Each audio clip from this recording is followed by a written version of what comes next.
Hi mga ka-garden, ito na po ang ating mga kamatis. Na-transplant ko na po ang 5 sa kanila, ayan.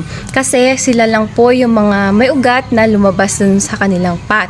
So ito po ang Pomodoro Marmande, at Pink Broccoli, at ang ating Indigo Rose, at ang White Currant Tomato, at ito naman po ang ating orange grape. Ayan. So, mga heirloom tomatoes po sila mga ka-garden. Ayan. So, white currant tomato din ang maliit. Ito yung nag-iisang solar flare natin. Sana mabuhay. Kasi wala na po akong seed. Ayan. So, ito pink broccoli rin. Back up. At ito naman po ang ating nag-iisang black beauty tomato. Ayan. O, diba? Abangan po natin ang kanilang paglaki. Thank you for watching. Bye!